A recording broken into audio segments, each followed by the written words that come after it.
Before we get into today's show, let me tell you about the latest deal from Mike Lindell, MyPillow. Once again, the big box stores have canceled their orders simply because they don't agree with Mike Lindell's politics. They don't like it because he supports President Trump. Well, he's going to pass that savings on to you. No more middleman. And boy, does he have some great deals on the Giza Dream sheets and the Percal bed sheets. Listen to this. Giza Dream queen size, normally $139.98. Your wholesale price, $69.99 when you use promo code Joey. King size, only $79.99. The Percal queen size, normally $89.98. Your wholesale price, $29.98 when you use promo code Joey. Just call 1-800-893-4059 or go to mypillow.com. Always use promo code Joey. Free shipping options available. This allotment's not going to last very long. When they're gone, they're gone.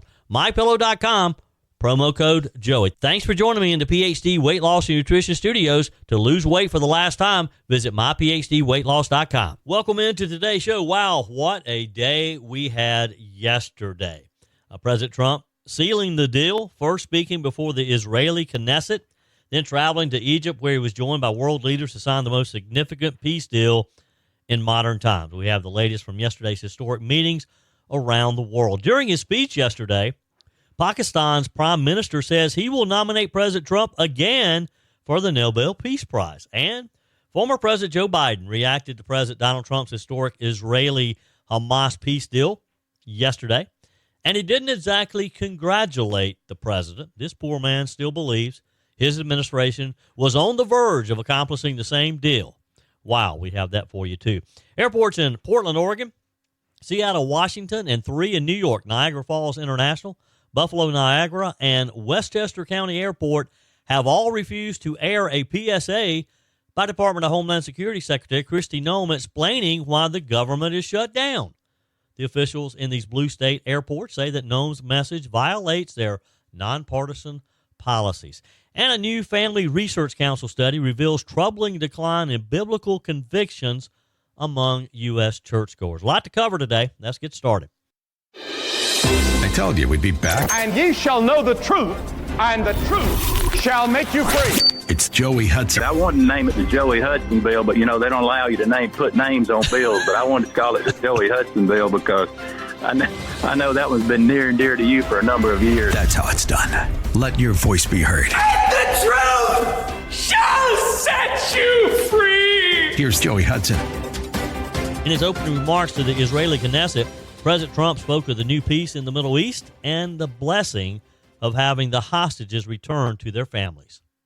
We gather on a day of profound joy, of soaring hope. After 2 harrowing years in darkness and captivity, 20 courageous hostages are returning to the glorious embrace of their families, and it is glorious.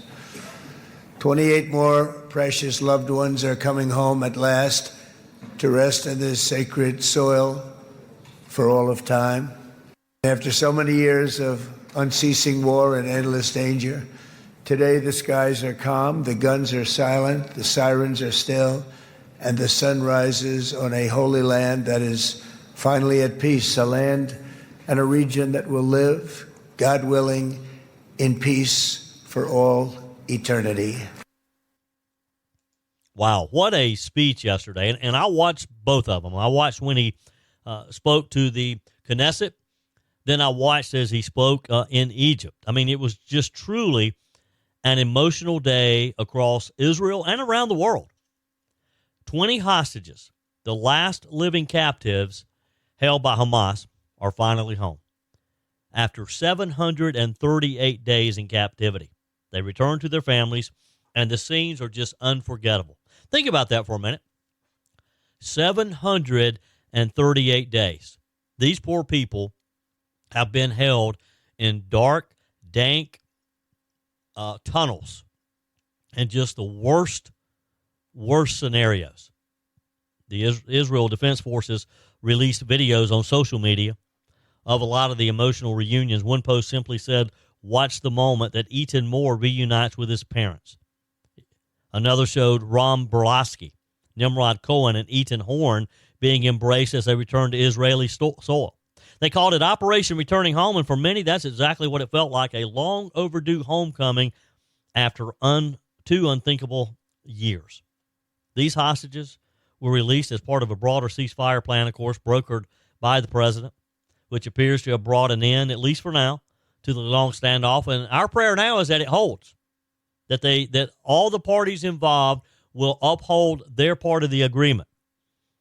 The IDF shared updates in real time on the return of the hostages, the names, the helicopter airlifts, the medical assessments, and most importantly, the moment that these survivors were back on Israeli soil and reunited with their loved ones. The group Bring Them Home Now posted a heartfelt note from Rivka Bolbot saying, "The man who is home to me has finally come back home. Our Reem already turned 5, and today he'll finally celebrate with his father."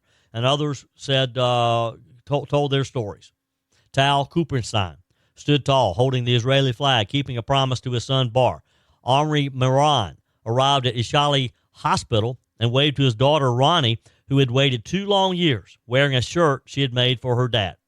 These are just some of the moments in these Jewish communities. Peace advocates everywhere had prayed for this return. As BBC's Jonathan Joseph put it, this is a huge moment for peace in the Middle East. Hopefully now the suffering across Gaza and Israel can end and peace can endure. I do hope that the suffering can end. There's still a lot yet to be done. One of the highlights yesterday to me, though, was when President Trump called on Pakistan's Prime Minister, Shehbaz Sharif, and the Prime Minister in his speech says he's nominating President Trump once again for the Nobel Peace Prize. I would say that Pakistan had nominated President Donald Trump for Nobel Peace Prize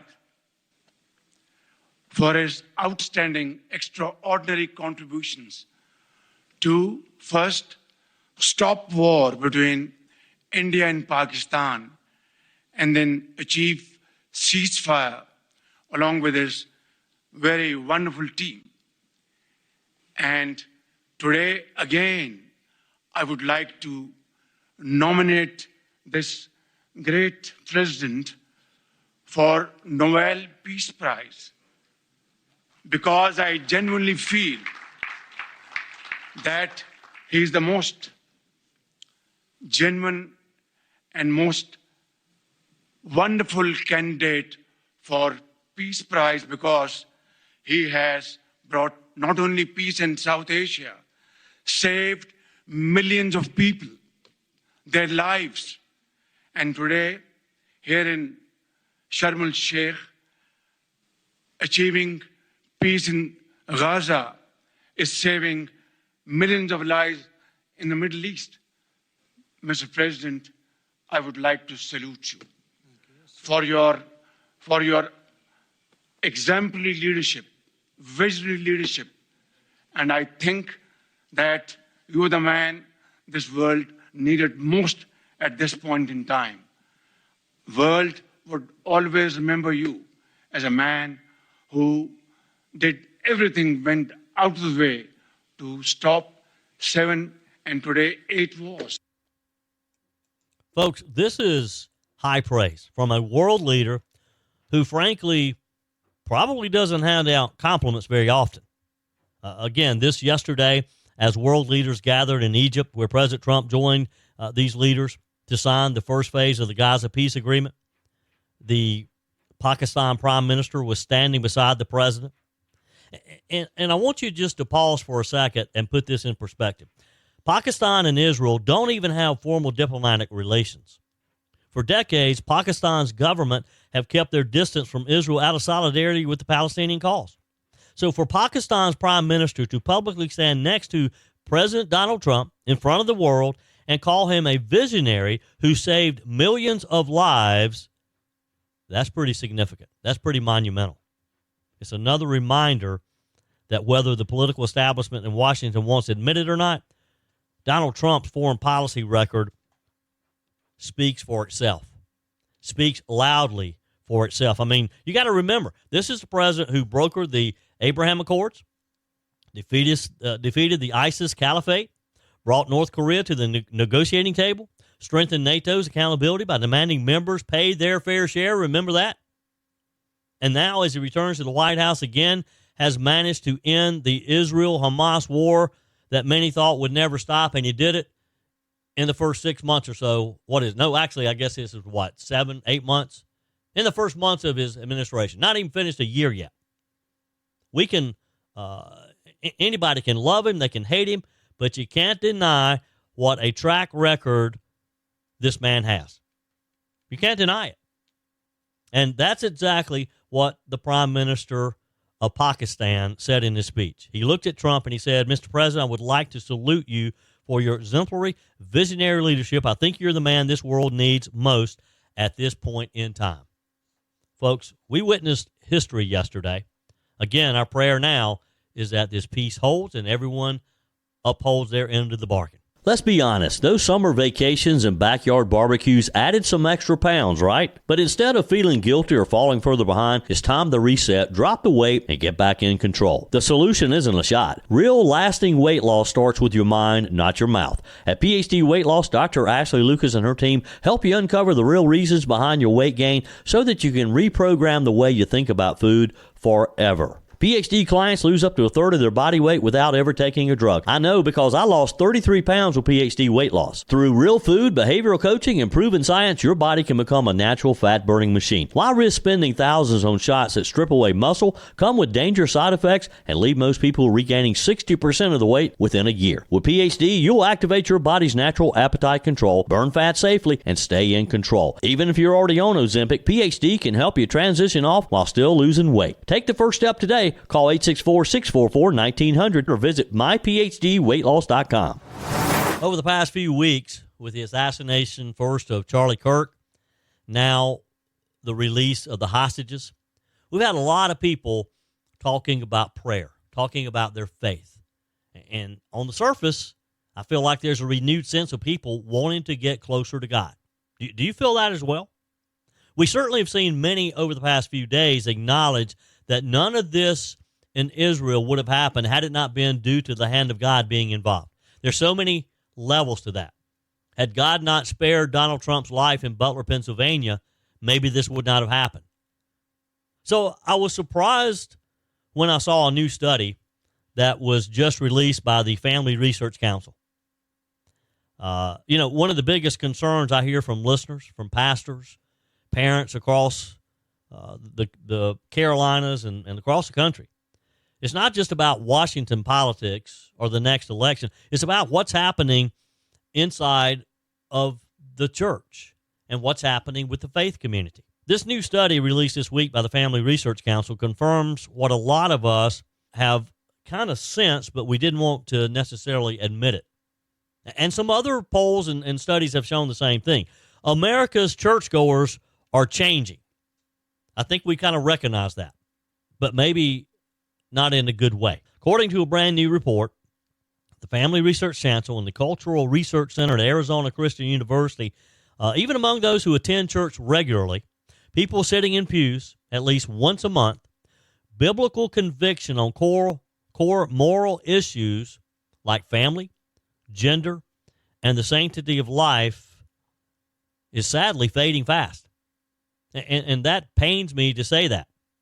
The report is called Social Issues and Worldview, a national survey of church-going Americans. It surveyed over 1,000 regular churchgoers, folks who attend Christian worship service at least monthly, either in person or online. The goal was very simple, to find out what the most consistent churchgoers actually believe about life, about family, morality, and God. And what they found is kind of stunning. Let's start with the family.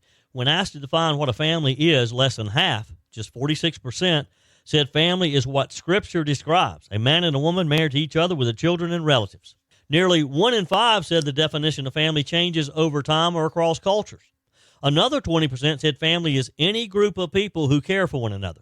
12% either defined it as any group living together or rejected all the definitions altogether. That means a majority of churchgoers, people who claim to follow Christ, no longer hold to the biblical definition of the family. Because remember, the only people polled in this or questioned in the survey were churchgoers. I might understand this if it was of the general population, but of churchgoers not necessarily agreeing on just the simple idea of what family is. Now, this erosion is especially striking among younger generations. That probably shouldn't be a surprise, but I was a little surprised. Generation Z churchgoers, Gen Z, those between ages 18 and 22, only 34% agreed with the biblical definition of family. 34%. Just 44% said it's important for society to support traditional family structure. And less than half, 49%, said marriage is only between one man and one woman, which 49%, it should be 99.9%. That's the future of the church right there, folks. And it's concerning a bit. Even when it comes to gender, where you'd expect clear conviction, only 60% of Gen Z churchgoers affirm that there are two genders, compared to more than 80% among the older generations. So what that kind of tells you is the liberal woke doctrination of our education system is working. It doesn't stop there, though. The report found a dramatic shift on abortion, perhaps the most alarming of all. In 2023, just 2 years ago, nearly two-thirds of churchgoers, 63%, identified as pro-life. Today, that number has dropped to a staggering 43%, 20 percentage points in just a few years there, just 2 years. Meanwhile, the share of those calling themselves, quote, pro-choice has jumped from 22% to 35%. Again, folks, these are churchgoers. These are people who call themselves Christians. That's a 20-point swing in just 2 years inside of the church. Among evangelicals, the drop in pro-life identification was a whopping 33 points. Among adults under 50, it fell 26 points. If you ever wondered how far cultural confusion has seeped into the pews, well, this study seems to answer that for you. David Clausen, who directs the Center for Biblical Worldview at the Family Research Council, called the findings deeply discouraging. He said, for decades, Christians have led the way in defending the dignity of unborn life, but these findings reveal just how much cultural confusion has seeped into the church. He put it plainly, when the people of God lose moral clarity on an issue as fundamental as the sanctity of life, it signals a serious discipleship crisis, and he's right, isn't he, folks? This isn't just about politics anymore. It's not even primarily about public policy. This is a discipleship problem within the church itself. The study showed that most churches rarely even talk about abortion. Only 53% of churchgoers said their church preaches or teaches about abortion at least once a year. A full 1/4 of Protestants, or 16% of Catholics, said their church never addresses the issue of abortion. Among mainline Protestants, nearly 4 in 10 said the subject is never discussed at all. Talk to your pastor. If you're not hearing your pastor talk about abortion, talk to him. Find out why. And enthusiasm for biblical teaching on the issue of abortion is fading as well. Only 28% said they want their church to provide more education about what the Bible says on abortion. That's down from 41% just 2 years ago. Confidence in Scripture itself is also slipping. In 2023, 65% of churchgoers said the Bible is clear about abortion. By 2025, this year, that's dropped to 51%. 1 in 5 now say the Bible is unclear, and another 17% says it doesn't address abortion at all. What Bible are they reading? Final thoughts here. There are glimmers of hope. The vast majority, 84%, still believe every person is made in the image of God. 83% say every human being has dignity and value, and 75% believe that God alone is the author of life. And as Mr. Clausen said, the foundation isn't lost. It just needs to be reinforced. And that's our job, folks, is to reinforce that foundation. Your comments are welcome on the Furman Ford text line, 864-477-JOEY. That's 864-477-5639. Emails always welcome, joey@joeyhudson.com. Speaking of the Furman Ford text line, it's never been more important to support locally run businesses owned by people who actually live here in the upstate. Let me take a minute to talk with you about our friends at Furman Ford. If you're looking for a new vehicle, maybe a great pre-owned vehicle, one you can trust, or maybe you're looking to order that special vehicle. Either way, if you want a new one, a brand new one, or a pre-owned that you can trust, the folks at Furman Ford, they're there to help you. Their name is on the sign because their name is on the line, because every single transaction is important to them. Jim Furman, Matthew Furman. They do business the right way. When you stop by, when you give them a call, or maybe when you just send them a quick email, you're always going to have access to a member of the Furman Ford family. And by the way, they also offer great service, and you're not going to have to wait weeks and weeks to get it done. And you do not have had to purchase your vehicle at Furman Ford. Doesn't even have to be a Ford. They service all makes and models. Visit my friends at Furman Ford online at furmanford.com, furmanford.com. Well, folks, here we go. We got a good old-fashioned political dust-up brewing in the nation's airports. You know, as the government shutdown drags into its second week and doesn't appear to be any progress there, Department of Homeland Security Secretary Kristi Noem recorded a short, straight-to-the-point video. It was a message for travelers. The goal was very simple. Tell the people in the airports exactly why there's been some issues with their delayed flights. We will continue to do all that we can to avoid delays that will impact your travel. And our hope is that Democrats will soon recognize the importance of opening the government. Democrats in Congress refuse to fund the federal government, and because of this, many of our operations are impacted, and most of our TSA employees are working without pay. But that simple message isn't being heard, at least at some major airports, because the airports themselves have decided to censor it. Noem's video was meant to play at TSA checkpoints nationwide. If you've ever been through the airport, you know that there are video monitors along the way for messages like this. She appears in front of the DHS seal in that calm, professional tone that we're used to hearing from public officials. She goes on to say that they're going to continue to do everything they can. It's just a simple message, a short, factual statement, but apparently it's too political for some airports to handle. Airports in Portland, Oregon, Seattle, Washington, 3 in New York, Niagara Falls International, Buffalo, Niagara, and Westchester County Airport have all refused to air the PSA. Officials in these blue state airports say that Ms. Noem's message violates their nonpartisan policies. Wow.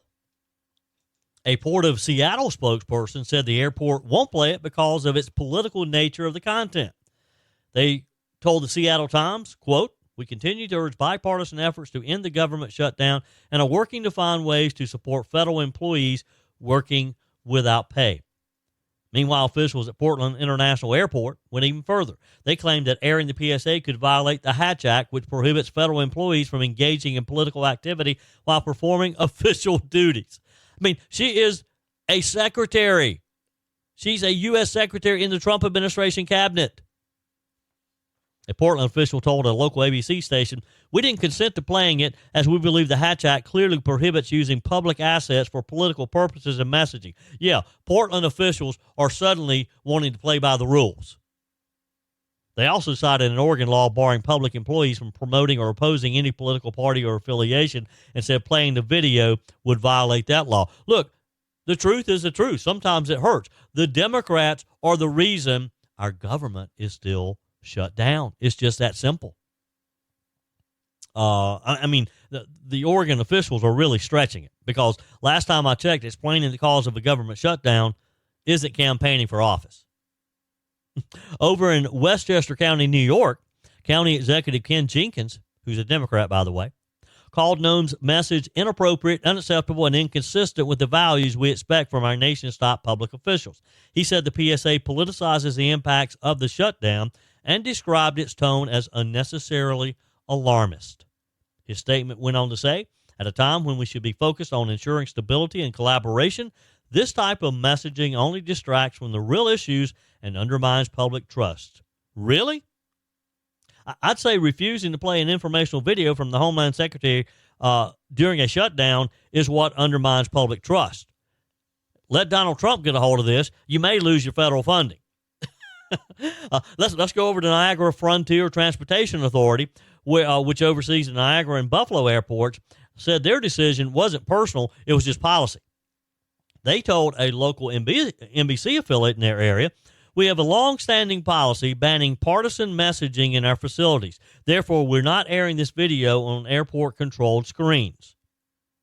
Meanwhile, DHS spokesperson confirmed to the New York Post that Ms. Noem's message is playing at airports around the country and that the department hopes Democrats will soon recognize the importance of opening the government. So let's take a step back here and look at what's really happening.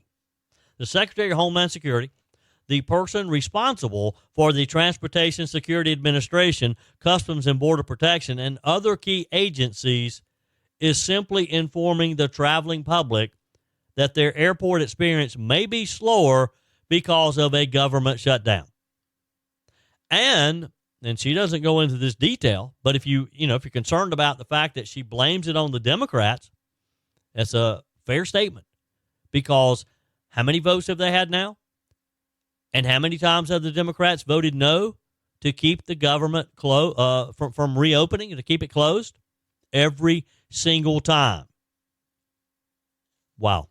But because she has the audacity to state the truth, to call out the Democrats, that the Democrats in Congress have refused to pass a funding bill, the message is now political and being silenced. This is where we are today. Telling the truth is considered political speech among airport officials.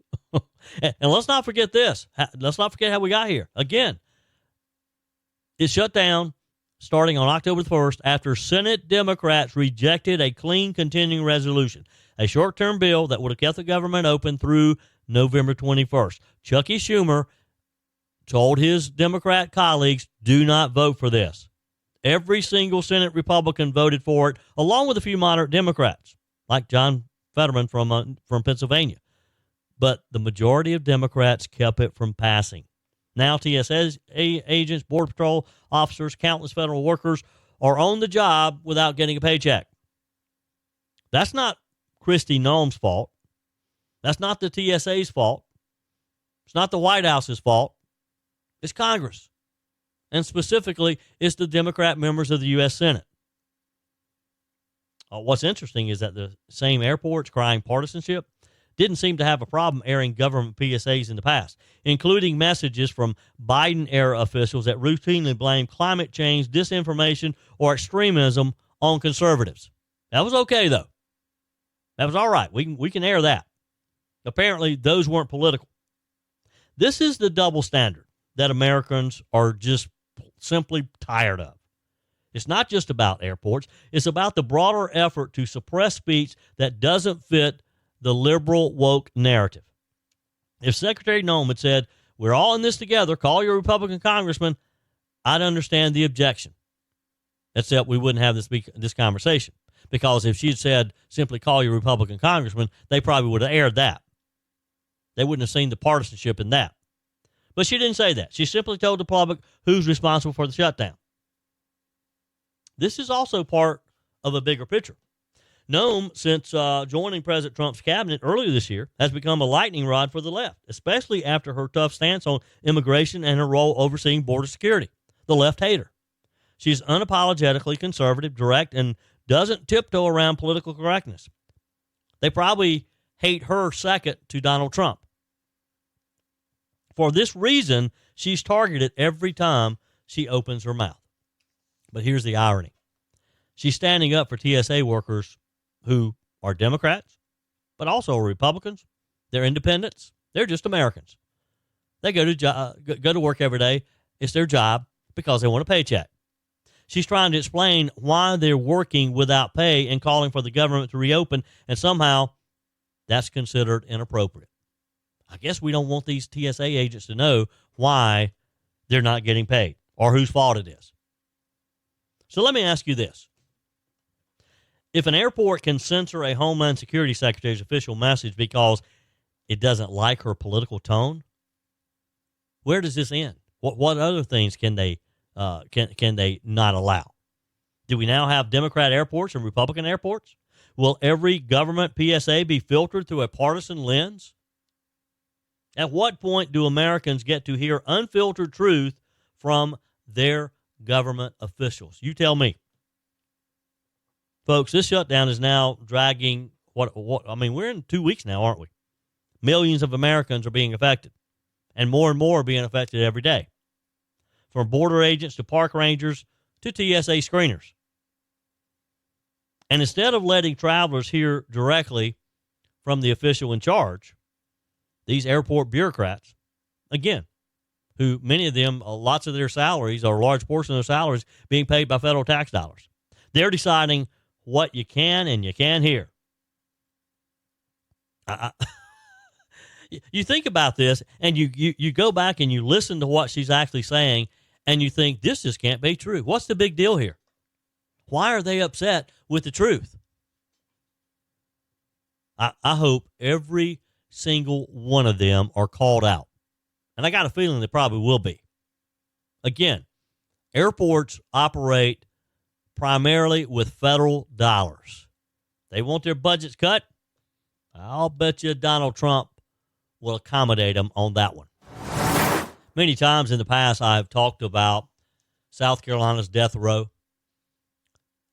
Over the past few years, since the South Carolina legislature offered the firing squad as another alternative to the death sentence, there's just really been some interesting developments with how we do this. You got to keep in mind, for years, South Carolina did not execute anyone because our program at the time, you got to choose. You could either be put to death in the electric chair or by lethal injection. South Carolina could not purchase the drugs because the drug companies would not sell them the drugs because we didn't have a shield law. And the drug companies could be sued by the families of the people being put to death. So they wouldn't sell us the drugs. So for years, South Carolina did not execute anyone because guess what? When people were sentenced to death and they were allowed to decide how they would be put to death, they chose lethal injection every single time because they knew it was held up in lawsuits and probably wouldn't happen anytime soon. So we have some people on death row for various reasons who've been on there for a long, long time. As you probably know, over this past year, the legislature changed the law. We now can get the lethal injection drugs, but we also added the firing squad as another option too. And we did not give you the choice. If one wasn't available, then you could just wait it out. You're gonna if you're sentenced to death row now, and if you're on death row, you're going to eventually be executed. If you chose one and it's not available, we're going to give you another option. That's basically what the legislature was saying. And I've kind of followed people who are on death row, and it is interesting to me to hear their stories because some still claim that they shouldn't be put to death, but yet the crimes they committed are just unimaginable. Well, one in particular, the state won't have to go to the expense and spend the time to put him to death because he died this past week of natural causes. The Department of Corrections confirmed that Fred Singleton, and by the way, Mr. Singleton is the state's longest-serving death row inmate, but he did die at age 81 inside the prison infirmary at Broad River Correctional Institution in Columbia. Mr. Singleton's death was ruled natural causes, and he passed away just past Monday. The public learned about it when the Department of Corrections quietly posted a notice online. It's an understated end for a man whose case shaped South Carolina's death penalty laws literally for decades. Because for more than 40 years, this man, Fred Singleton, sat on death row, not because of endless appeals or new evidence, but because of one central question. Was he mentally competent enough to be executed? That was the question. Here's a little history here. Back in 1982 in Newberry County, prosecutors said that Singleton raped and strangled a 73-year-old widow, Elizabeth Lominack, before stealing her car, her jewelry, and about $100 in cash. He was arrested a few days later in George County, driving her car, wearing her jewelry, and still carrying her money. In 1983, a jury convicted him of rape and murder, and he was sentenced to death. It was an open and shut case by most accounts except for one thing. Over time, Singleton began to show severe signs of mental illness. His attorneys argued he couldn't comprehend the reality of what was happening to him, that he didn't even understand what execution meant. He could only answer yes or no to questions and struggled to hold a basic conversation. That claim and how the courts responded would end up defining how South Carolina, much of the nation, handles cases involving mentally incompetent death row inmates. So in 1993, the South Carolina Supreme Court issued a landmark decision in Singleton versus State. The justices ruled that Singleton was indeed mentally incompetent to be executed, meaning he could not be put to death under the Eighth Amendment, which prohibits cruel and unusual punishment. I've never understood that clause necessarily, because none of these people who are on death row cared about cruel and unusual punishment when it involved their victims. The High Court at the time also made a key distinction between, and this still applies today, you can't execute someone who doesn't understand that they're about to die or why they're going to die. That ruling became the standard that's still used in South Carolina for determining whether a death row inmate can actually face execution. But the justices also made another, and this was a more complicated ruling. They said that because mental illness can change over time, a judge couldn't simply throw out Singleton's death sentence. And while medication might have made him competent, the court ruled that the state couldn't forcibly medicate him just to make him fit for execution. Wow. This gets really complicated and convoluted. In other words, the state couldn't fix his mental state simply for the purpose of killing him. And so Singleton stayed year after year on death row with no hopes of ever getting out. More than 4 decades, he lived in near isolation at Broad River Correctional. The South Carolina Daily Gazette wrote that he became, in many ways, a symbol of the gray areas in capital punishment, cases where justice collides with morality and the law struggles to find balance. Because the death penalty for all of its supporters, and I count myself among them, must always operate with fairness and clarity. Singleton's case pushed that boundary again for 4 decades.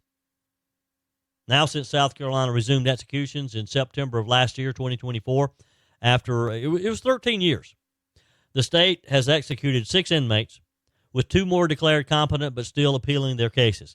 Singleton was never one of them, though. He remained the oldest, longest-serving inmate on death row, one of 25 men awaiting execution when he died last week. His death leaves behind another case with a similar cloud. Jamie Wilson, the next longest-serving inmate on death row. You might remember that name. Jamie Wilson was convicted in 1989 of killing 2 8-year-old girls during a school shooting in Greenwood, South Carolina. He pleaded guilty but mentally ill. And like Singleton, his case has been tied up for years over questions of his competency. A judge has yet to decide whether Wilson can be executed. Now, for the families, especially the family of Elizabeth Lomanak, the widow he brutally murdered, Singleton that is, the story brings mixed emotions. Justice in the earthly sense, I guess, was never fully carried out. The man convicted of her murder never faced a sentence that the jury handed down. But perhaps after 42 years, there's at least a sense of closure that this long, complex story has finally come to an end. This case also underscores the difficult work that the state's Department of Corrections faces every single day. Even with the resumption of executions, the state continues to walk a legal tightrope, balancing constitutional protections, mental health evaluations, and victims' rights.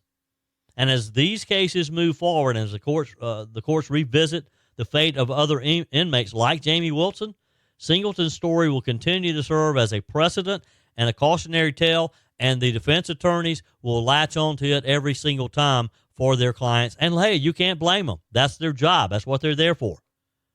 But 4 decades?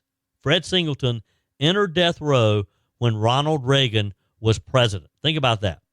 He left it by natural causes this week, more than 4 decades later, during a Donald Trump presidency.